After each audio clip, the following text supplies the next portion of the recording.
Vowels. We use them every day, but how much do we really know about them? In the English language, we have 5 specific vowel letters, each with its own unique personality. First off, on this linguistic A list is, well, it's A, about as popular and versatile a letter as you can get. A balances representing an impressive 7 different vowel sounds with the glitz and the glamour that comes from being the English language's very first letter. A is literally the alpha of our entire alphabet. It's the highest grade a teacher can give you for your work. We have A-list celebrities, and many of us grew up watching the A-Team save the day on a regular basis. Some scientists believe that A has an entrenched motivating impact on us and can improve performance at work or creatively. A is quite playful. It features in a lot of words that are just, well, fun to say, like llama, aardvark, handbags, balaclava, Madagascar, jazz hands, to name a few. And A isn't too interested in numbers either. If you spelt out every number from 1 upwards, you wouldn't be using an A until you got all the way up to 1,000.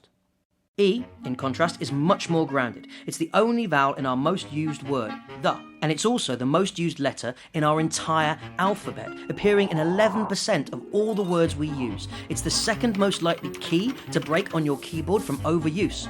E is essential for storytelling. It allows us to write in the past tense.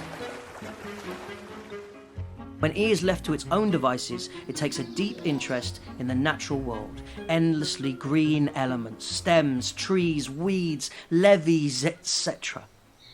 I is very concerned with its appearance. It was the first letter to receive a dot when in its lowercase form, and it's the only letter that is always capitalized when on its own.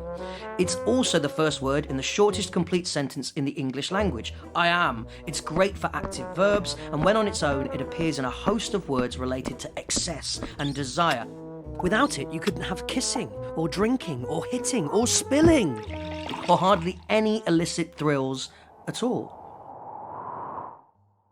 Out of all the symbols we use for vowels, O is the one that appears the most in other languages, even ones that developed completely independently of each other.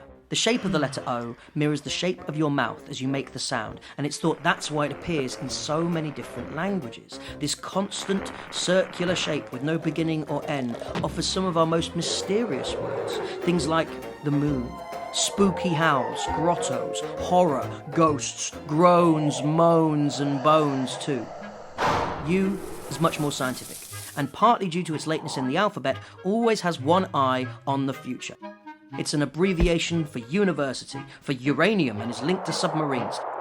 It provides us with some pleasant words, but also some of our most unpleasant ones.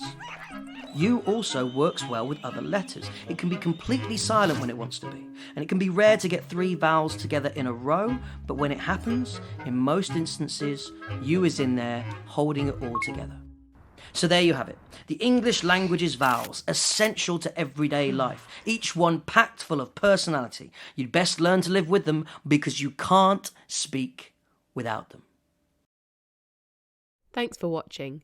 If you enjoyed that, be sure to check out these videos next. And if you haven't already, hit the subscribe button and click the bell to get a notification each time we upload a new video.